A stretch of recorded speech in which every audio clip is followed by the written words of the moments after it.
Hello and welcome back to Chaosbane. Last time we opened up the tomb of somebody, I can never remember the name. Went in, came back out, and the camp got attacked by skeletons, and now the guy whose name, once again, I don't remember, standing here, has gone missing. A search of the camp revealed a set of tracks heading off into the desert to the east. It could be Durer, but we're not sure. Where do you think he's headed? There's a small temple. We didn't have time to give it more than a cursory look before we located Nebmaket's tomb. But why would he go there? I don't know. Maybe he was captured. I'm going to search his tent and see if he might have left any clues behind. I'll follow the tracks and see where they lead. If Kurnos is watching over us, I should be back with Durer shortly. Yeah, Durer totally betrayed everybody. I'm just calling it here and now.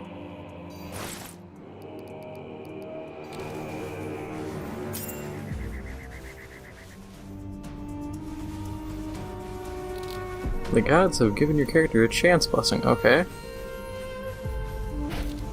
That's a thing? Didn't know that was a thing. Neat. Go, Dryad Attack Squad.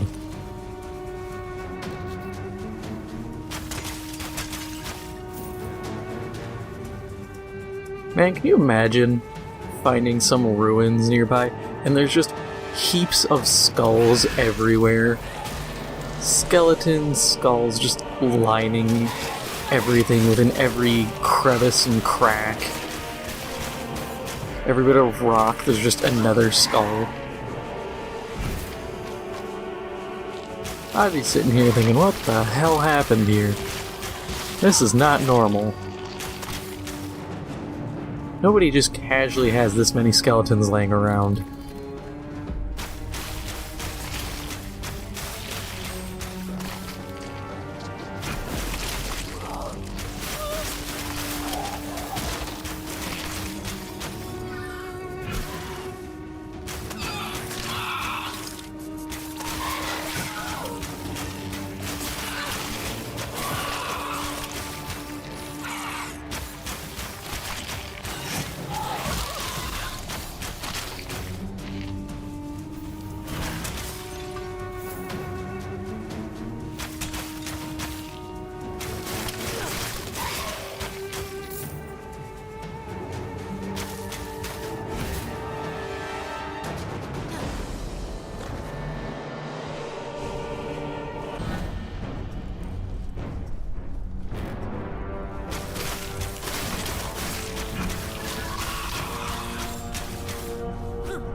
All I can think of is just sitting here just going, Durer, you friggin' nerd, where are you? Yeah, I got mad vibes that he just betrayed everybody and is stealing some evil power for himself. I mean, the guy's an amethyst wizard. That's, I've said it before, it's Shayesh, the Wind of Death. They're effectively necromancers. They're like state-sponsored, but also, if you do it outside of a scholarly thing, you die, kind of necromancer.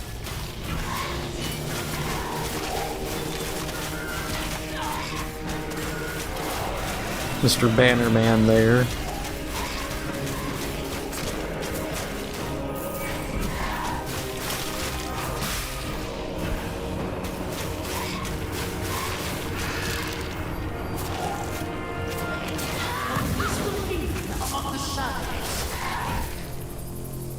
Ooh, I like that, like, fireplace here. Those look cool.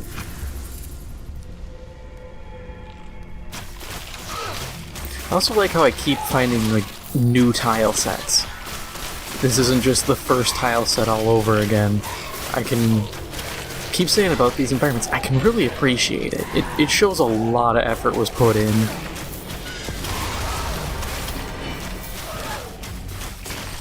And while I may not exactly vibe with how some of the other design choices went with this game, I can definitely appreciate this.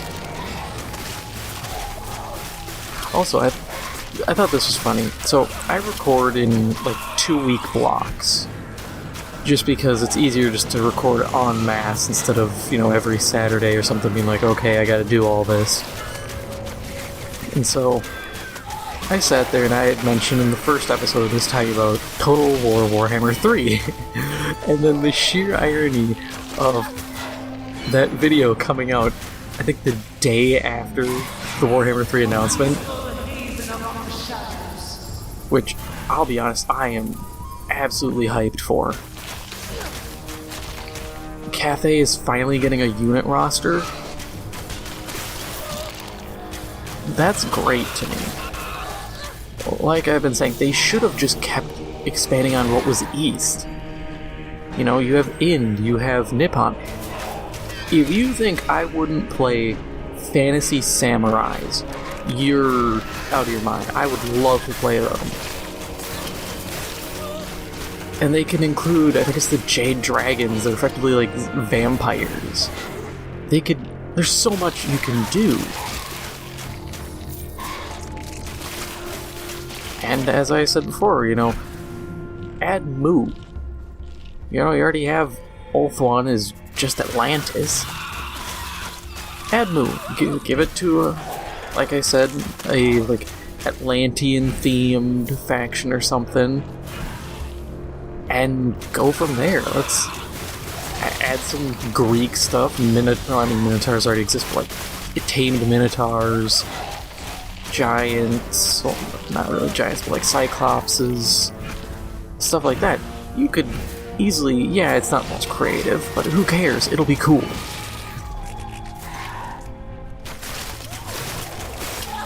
And I do get, from a certain standpoint, Games Workshop wanting to reset with Age of Sigmar.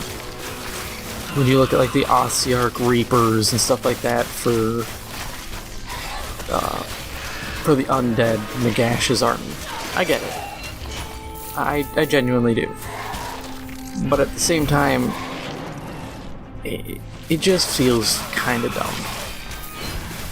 My idea I'd presented before of going through what effectively is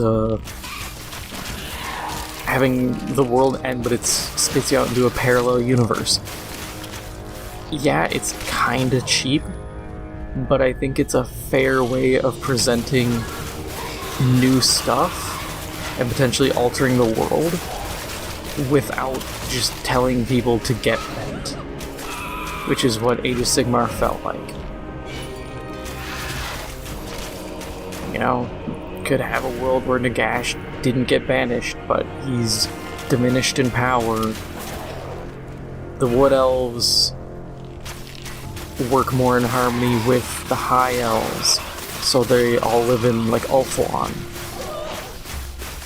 The Dark Elves never become evil. The Dark Elves are good, or they become evil, you know. They settle in the old world. Hell, you could present these as a ton of options, or just pick something and be like, hey, if you're willing to make that radical of a change. Otherwise, if it's not the idea you want to roll with, you can at least make small changes to keep people playing, but also keep them engaged.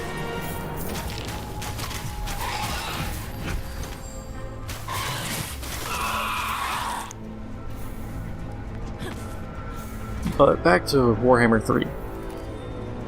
I'm excited. Hopefully,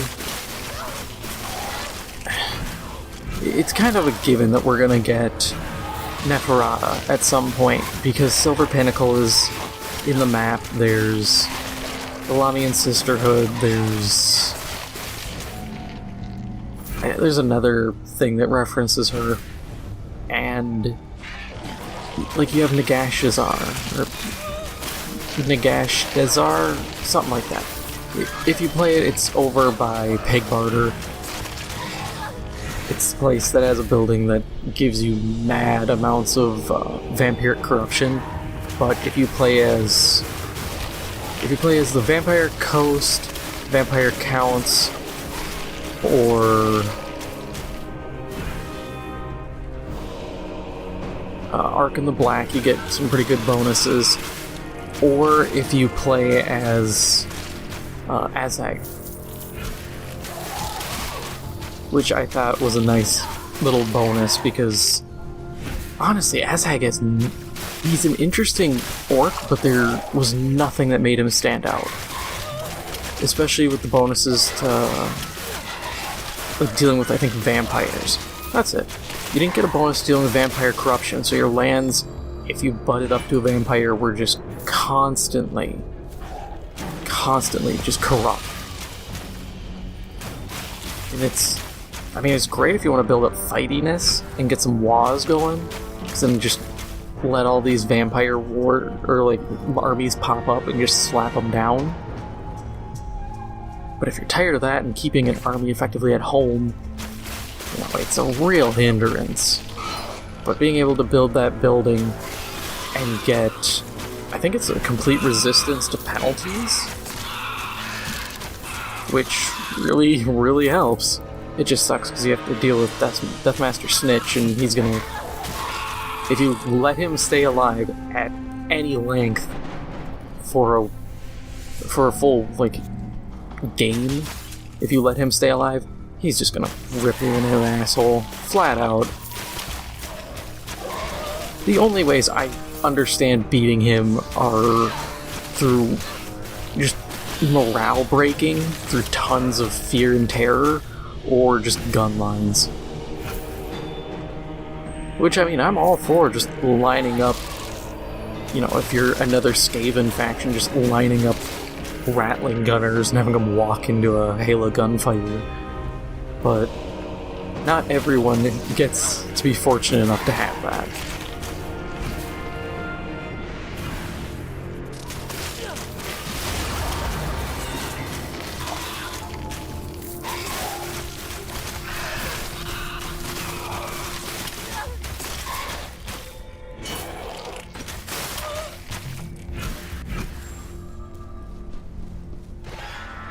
Big is this place? Okay, so there's chunks I haven't even searched yet. See, I feel like I should go back and search them because this is probably the correct way. It's larger, there's still a ton of enemies. Video game logic dictates this is the correct path.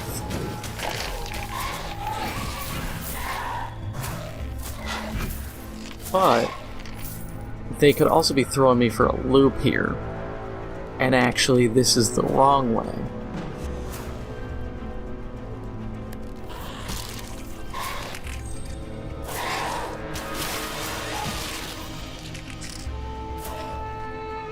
We'll finish this out and probably run back.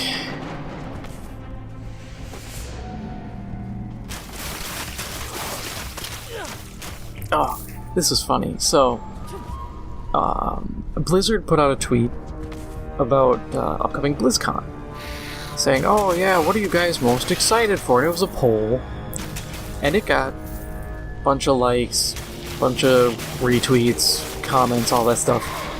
No one conducted no one interacted with the poll. Which has to be just the funniest thing. Oh, what are you excited for? Pretty much everybody just saying nothing. And I don't blame them. As much as I like Diablo, I'm not really that hyped about Diablo 4. Just everything about how they've been handling the past, 2 years or more has been absolutely whack.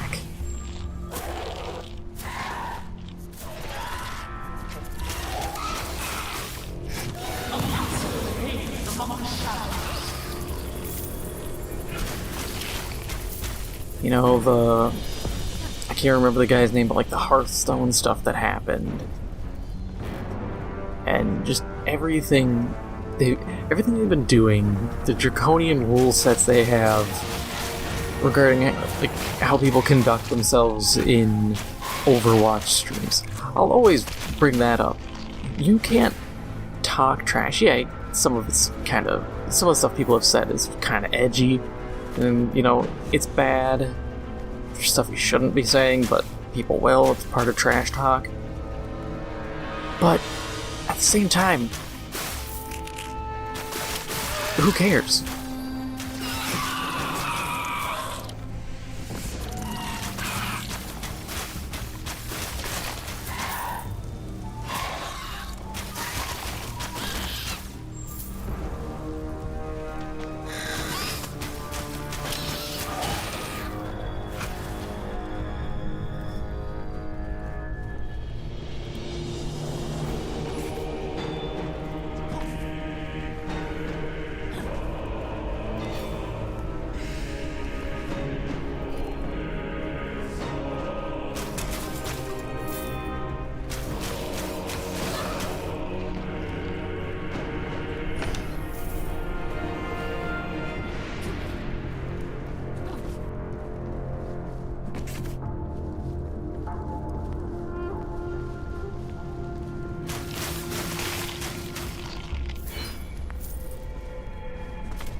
I'm kind of surprised it took so long to bring in these banner bearer guys. I mean, it's only, like, what, 4 missions in? 5 missions in? Something like that. But still, I'm kind of surprised. Seemed like every other region, they were real quick to bring them in. But I mean, we've had them, we've already had Ushabti. I feel like there's more unit diversity in the Tomb Kings in this than there have been in any of the Chaos factions. Oh, that's another thing with Warhammer 3. Each faction's gonna be, like, each Chaos God gets their own, like, army set, which is cool. I really hope they bring in Be'lakor as kind of Chaos United. Because it would make sense, and then obviously I'd love to see a Be'lakor versus Archaon fight. Even though I think Be'lakor would just clap his cheeks, there's... Even built Archaon is kind of a pushover. Now, oh my god, what's his name? Not Throg. Kolek Suneater. That would be a fun fight.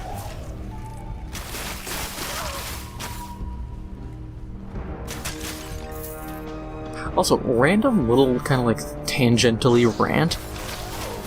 Anybody who watches like Total War Warhammer playthroughs, why is it that no one ever, when they play Norse God, no one ever tries to get the the reward for maxing out rep with Tzeentch. Like, you get a really cool Keeper of Secrets. Or, no, it's not a Keeper of Secrets, because that's Slanesh. A Lord of Change. You get a cool Lord of Change with a mix of metal magic and death magic. He gets Final Transmutation. Oh, he's gonna do some evil stuff. This is none of your concern. Go back to Null, where you belong. I'm so close. So close. No!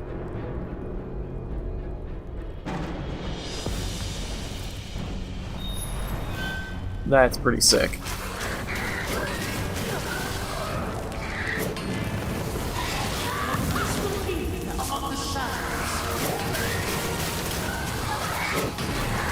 Man, I love that they got the scale of the Tomb Scorpion all good.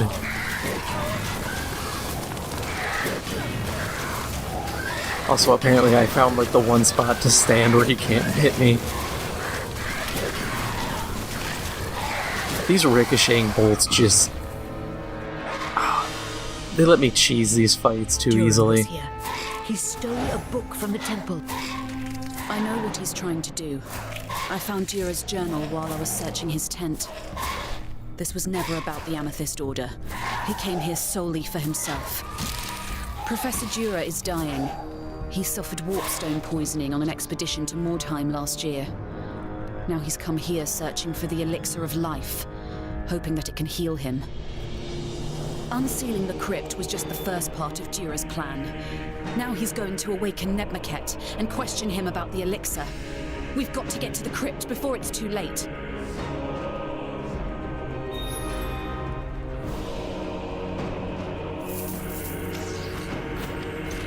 I don't even have a comment. So, he got warpstone poisoning, which makes sense. Warpstone is effectively just radioactive magic chaos rocks. But your plan is to get the elixir of life. My dude, the elixir of life is what caused the vampires. Flat out. The elixir of life, that's a bad choice. And then your plan is to go harangue the Tomb King? You gotta be crazy. You gotta be out of your mind. I'm gonna head back to camp before I make my move on Nebmaket's tomb. Or crypt. That's a tomb. I'm not gonna sit here and... There's no difference between a tomb and a crypt. Wow, there's a lot of skeletons here.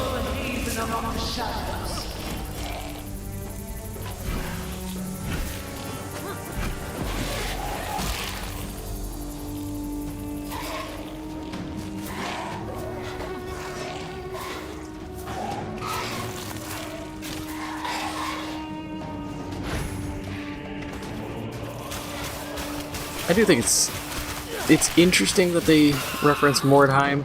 It just also kind of sucks because Mordheim is one of those things that is always referenced in fantasy. It is a continually referred to location. And I mean, Mordheim's interesting. The place got wiped out by a big old warpstone meteor. But I mean, it's not that amazing.